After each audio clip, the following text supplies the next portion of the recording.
Video में हम लोग बात करने वाले हैं पारिस्थितिक से लेकर क्या यूपी टेट स्पेशल में प्रश्न बनने वाले हैं या अब तक यूपी टेट में पारिस्थितिक से लेकर कौन से प्रश्न पूछे गए हैं। तो आज की वीडियो में हम पारिस्थितिक से यूपी टेट में आने वाले सभी प्रश्नों को कवर करेंगे और यहाँ से क्या प्रश्न बनने की उम्मीद है। तो आइए शुरू करते हैं। पारिस्थितिक, तो पारिस्थितिक शब्द सबसे पहले किसने दिया था?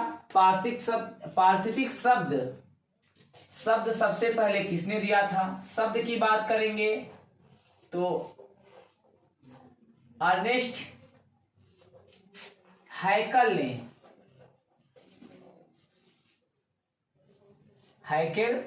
ने पारिस्थितिक शब्द सर्वप्रथम दिया था। अब इसके बाद बात करते हैं कि पारिस्थितिक तंत्र शब्द का प्रयोग सबसे पहले किसने किया था? पारिस्थितिक तंत्र की बात करते हैं तो पारिस्थितिक तंत्र शब्द का प्रयोग सबसे पहले किसने किया था? एजी टांसले ने किया था। एजी टांसले ने सबसे पहले पारिस्थितिक तंत्र शब्द का क्या किया था? प्रयोग किया था। अब यहां से पारिस्थितिक तंत्र में खाद्य श्रृंखला से लेकर खाद्य जाल से लेकर ये प्रश्न पूछा जाता है कि किसी खाद्य श्रृंखला के परस्पर समूह को क्या कहा जाता है। यहां से एक प्रश्न पूछा जाता है कि किसी खाद्य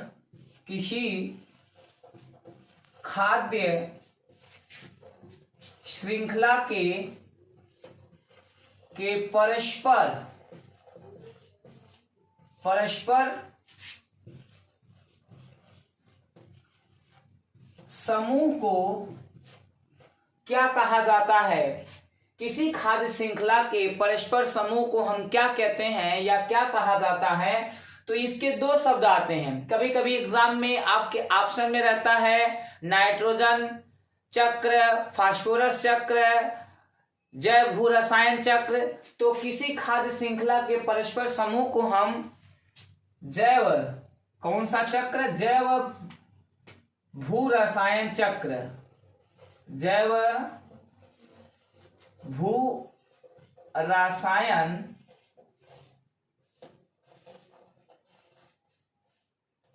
चक्र के नाम से जानते हैं। या इसी का दूसरा नाम, किसी खाद्य श्रृंखला के परस्पर समूह को हम दूसरे भाषा में क्या कहते हैं?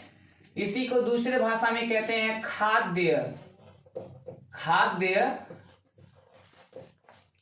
जाल के नाम से भी जानते हैं। खाद्य जाल के नाम से भी जाना जाता है। इसी भू रसायन चक्र को दूसरी भाषा में हम क्या कहते हैं? खाद्य जाल के नाम से भी जानते हैं। तो ये प्रश्न दो बार आपकी यूपी टेट में पूछा गया कि किसी खाद्य श्रृंखला के परस्पर समूह को क्या कहा जाता है। तो एक बार जैव भू रसायन चक्र के नाम से जाना गया, पूछा गया है। दूसरी बार उसी प्रश्न को किसी खाद्य श्रृंखला के परस्पर समूह को क्या कहा गया है? खाद्य जाल या आहार जाल के नाम से भी जाना जाता है। अब बात करते हैं कि पारिस्थितिक तंत्र में या पारिस्थितिक में सबसे बड़ा ऊर्जा का स्रोत कौन सा होता है? पारिस्थितिक में ऊर्जा का सबसे बड़ा स्रोत, इसमें ऊर्जा का सबसे बड़ा, पारिस्थितिक में ऊर्जा का सबसे बड़ा स्रोत कौन सा है? तो ऊर्जा का सबसे बड़ा स्रोत जो होता है आपका कौन होता है? सूर्य। जो पारिस्थितिक में ऊर्जा का सबसे बड़ा क्या होता है? स्रोत होता है। पारिस्थितिक में ऊर्जा का सबसे बड़ा स्रोत कौन सा होता है? उसे क्या कहते हैं? सूर्य कहते हैं। कौन सा? सूर्य। अब यहां से प्रश्न क्या बनता है कि इसमें कि किसी भी पारिस्थितिक में ऊर्जा का जो प्रवाह का क्रम होता है वह किसके रूप में होता है? ऊर्जा के प्रवाह का किसी भी खाद्य श्रृंखला में जो ऊर्जा का प्रवाह होता है उसका सही क्रम क्या होता है? यानी ऊर्जा के प्रवाह का सही क्रम। यहां से अगला नेक्स्ट क्वेश्चन पूछेगा कि ऊर्जा के प्रवाह का सही क्रम, ऊर्जा के प्रवाह का सही क्रम क्या होता है? तो ऊर्जा के प्रवाह का सही क्रम होता है, सबसे नंबर 1 पर आता है उत्पादक।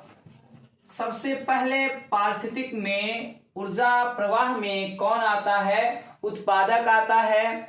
इसके बाद दूसरे नंबर पर उत्पादक के बाद आता है उपभोक्ता आता है। कौन आता है? उपभोक्ता आता है। उपभोक्ता के बाद तीसरे नंबर पर इसमें कौन आता है? अपघटक आता है। कौन आता है? अपघटक आता है। अपघटक। ये प्रश्न पूछा जाता है कि किसी खाद्य श्रृंखला में ऊर्जा का प्रवाह किसके रूप में होता है? तो सबसे पहले ये क्रम व्यवस्थित कीजिए। तो सबसे पहले उत्पादक, इसके बाद उपभोक्ता, इसके बाद अपघटक आता है। तो यहां से उत्पादक, उपभोक्ता, अपघटक से क्या प्रश्न बनते हैं, अब उसकी बात करते हैं। उपभोक्ता कितने प्रकार के होते हैं, उत्पादक क्या होते हैं। उत्पादक की बात करते हैं तो ये जो हरे पेड़ पौधे, कौन से पौधे? हरे पेड़ पौधे। हरे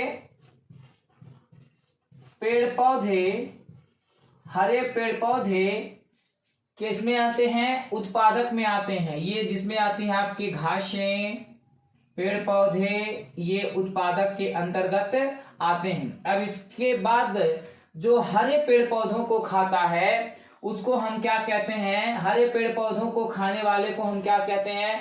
प्राथमिक उपभोक्ता। यानी उपभोक्ता की कैटेगरी की बात करते हैं कि ये जो उपभोक्ता होते हैं ये कितने प्रकार के होते हैं। उपभोक्ता कितने प्रकार के होते हैं? तो ये 4 प्रकार के होते हैं। प्राथमिक उपभोक्ता, प्राथमिक उपभोक्ता, द्वितीयक उपभोक्ता, द्वितीयक उपभोक्ता, इसके बाद जो तीसरा होता है तृतीयक उपभोक्ता, तृतीयक उपभोक्ता, और जो चौथा होता है उसको कहते हैं अंतिम उपभोक्ता। अंतिम उपभोक्ता। अब इस उपभोक्ता के बाद इसकी कैटेगरी जो आती है इसको हम क्या कहते हैं? इसको प्राथमिक उपभोक्ता को हम क्या किसके अंतर्गत रखते हैं कैटेगरी में? इसको हम बोलते हैं शाकाहारी। इसको हम क्या बोलते हैं? शाकाहारी। प्राथमिक कैटेगरी को क्या बोला जाता है? शाकाहारी। द्वितीय कैटेगरी को क्या कहते हैं? मांसाहारी। मांसाहारी। और इसके बाद जो तृतीयक होता है उसको बोलते हैं हम सर्वाहारी के नाम से जानते हैं।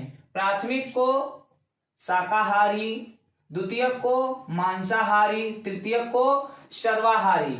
और इसके अंतर्गत यहां से भी आपके यूपी टेट की एग्जाम में प्रश्न पूछा जाता है कि जो प्राथमिक उपभोक्ता होता है, प्राथमिक उपभोक्ता होता है या शाकाहारी उपभोक्ता होता है या शाकाहारी कौन से जीव हैं, यहां से प्रश्नों को लेके पूछा जाता है कि ये जो प्राथमिक उपभोक्ता के अंतर्गत कौन कौन से जीव आते हैं या शाकाहारी के अंतर्गत कौन कौन से जीव आते हैं। तो निम्नलिखित में से कौन सा शाकाहारी जीव या प्राथमिक उपभोक्ता का उदाहरण, कभी ये पूछा जाता है निम्नलिखित में से प्राथमिक उपभोक्ता के अंतर्गत कौन आता है? प्राथमिक उपभोक्ता के अंतर्गत कौन आता है? शाकाहारी आते हैं।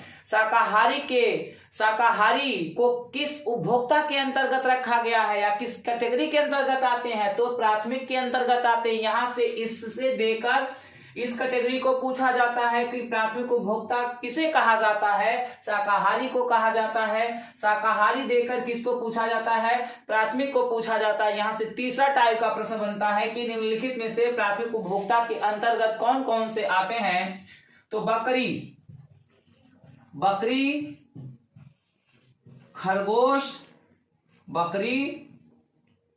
खरगोश, और इसके बाद आपका हिरण। ये ज्यादातर आपके एग्जाम में पूछे गए कि प्राथमिक उपभोक्ता के अंतर्गत या शाकाहारी जीव के अंतर्गत कौन कौन आते हैं। बकरी आता है, खरगोश आता है, हिरण आता है, ये आपके शाकाहारी के अंतर्गत आते हैं।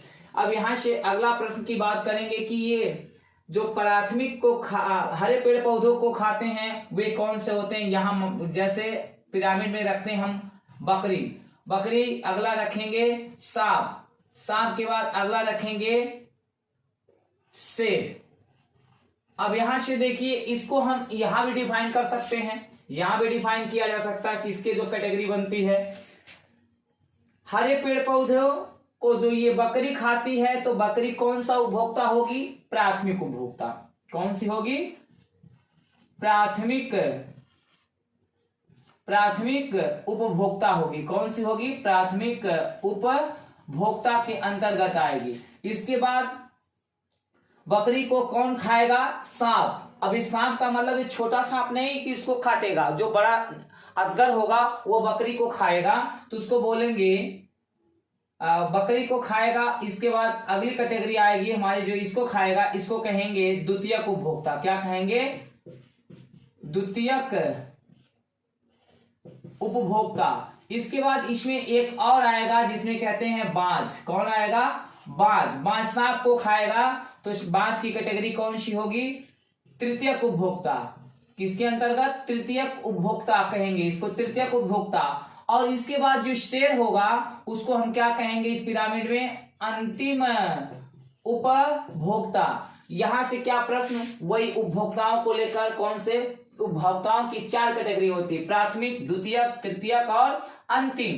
प्राथमिक के अंतर्गत कौन आएगा?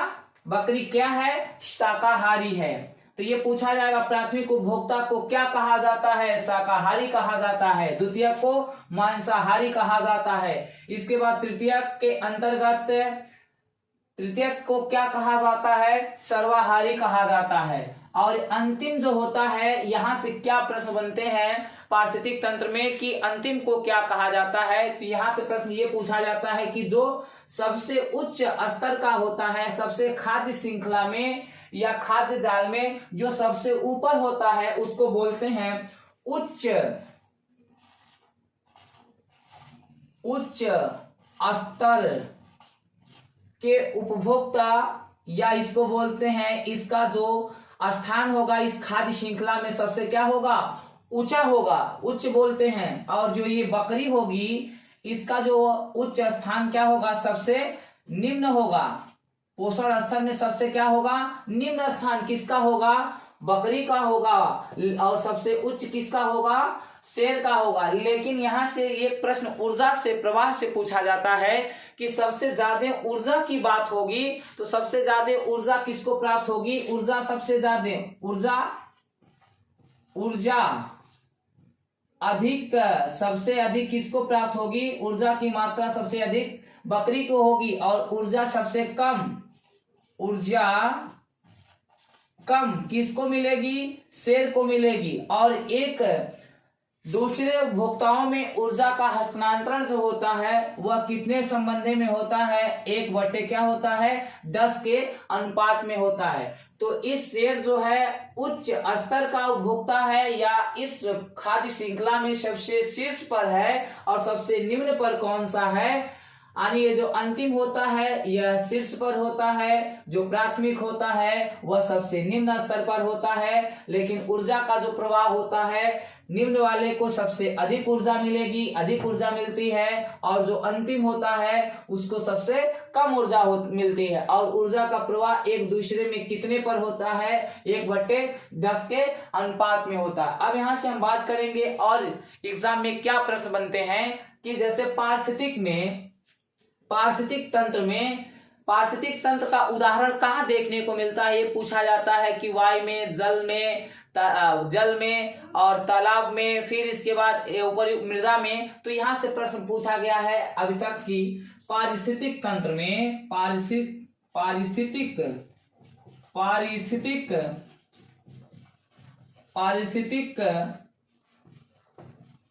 तंत्र का उदाहरण, पारिस्थितिक तंत्र का उदाहरण कहाँ मिलता है? तो कहाँ मिलता है? तालाब में। पारिस्थितिक तंत्र का उदाहरण कहाँ मिलता है?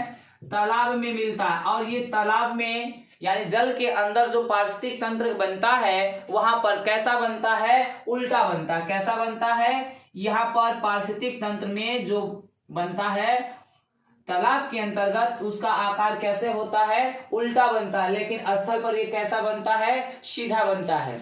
अब यहाँ से ये क्वेश्चन फिर पूछा जाता है पारिस्थितिक तंत्र में लेकर कि जो पारिस्थितिक तंत्र के अंतर्गत ये जो सबसे अधिक या सर्वाधिक पारिस्थितिक तंत्र कहाँ मिलते हैं? सबसे अधिक पारिस्थितिक में सर्वाधिक पारिस्थितिक तंत्र, सर्वाधिक पूछता है, सर्वाधिक पारिस्थितिक तंत्र, पारिस्थितिक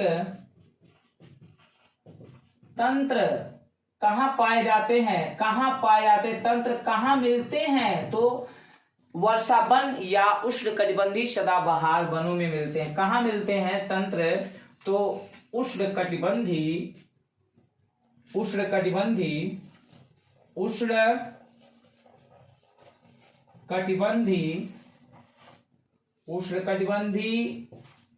वर्षा वनों में, उष्णकटिबंधीय वर्षा वन में, या इसी को कहते हैं सदा बहार वनों में पारिस्थितिक तंत्र सबसे अधिक मात्रा में क्या होते हैं? पाए जाते हैं। इसके बाद हम बात करेंगे कि अब यहां से जो अपघटक होते हैं, क्या होते हैं? जो अपघटक होते हैं वो क्या करते हैं? यानी वे स्क्वेंजर का काम, या जिसे पृथ्वी का अपमार्जक भी कहा जाता है। पूछा जाए कि पृथ्वी का अपमार्जक किसे कहा जाता है? पृथ्वी का अपमार्जक, पृथ्वी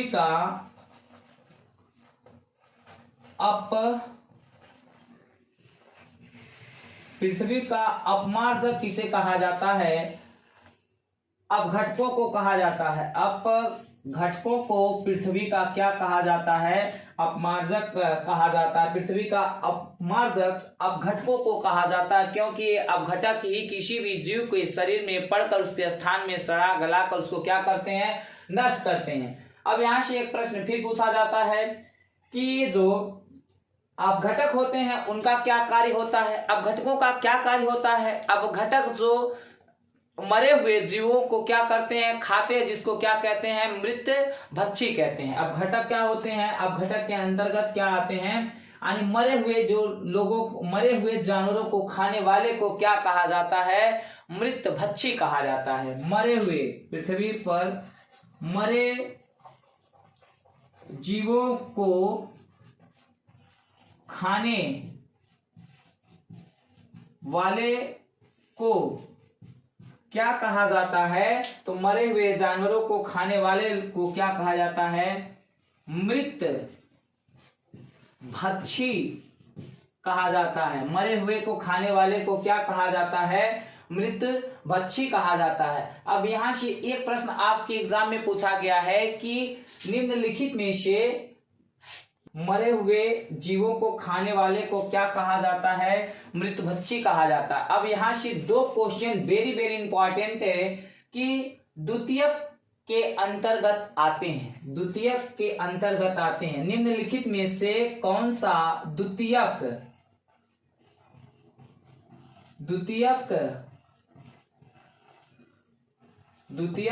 उपभोक्ता का उदाहरण है? यहां प्रश्न पूछा है आपसे कि निम्नलिखित में से कौन सा द्वितीयक उपभोक्ता का उदाहरण है? अब ऑप्शन दिया है, पहला है, अब इसमें ऑप्शन में पहला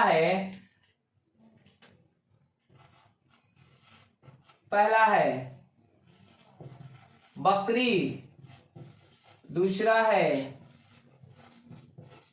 सांप, तीसरा है शेर और चौथा है हाथी। पूछा क्या है? द्वितीयक उपभोक्ता का उदाहरण है, यानी द्वितीयक उपभोक्ता के अंतर्गत कौन सा आएगा? तो बकरी, सांप, शेर, हाथी। तो द्वितीयक के अंतर्गत कौन आएगा? सांप आएगा। द्वितीयक उपभोक्ता के अंतर्गत कौन आएगा? सांप आएगा। द्वितीयक हमेशा क्या होता है? मांसाहारी होता है। द्वितीयक हमेशा क्या होता है? मांसाहारी होता है। तो द्वितीयक उपभोक्ता के अंतर्गत इसमें कौन आएगा? सांप आएगा। और यहां से एक प्रश्न और पूछा जाता है कि जो किसी खाद्य श्रृंखला में जो उच्च स्तर के उपभोक्ता होते हैं उसको कहा जाता है। क्या प्रश्न पूछा जाता है कि किसी खाद्य श्रृंखला में जो उच्च स्तर के उपभोक्ता होते हैं उसे क्या कहते हैं? उच्च स्तर के उपभोक्ता को क्या कहा जाता है? उपभोक्ता को क्या कहते हैं? ऑप्शन दिया, देखिए पहला ऑप्शन दिया इसमें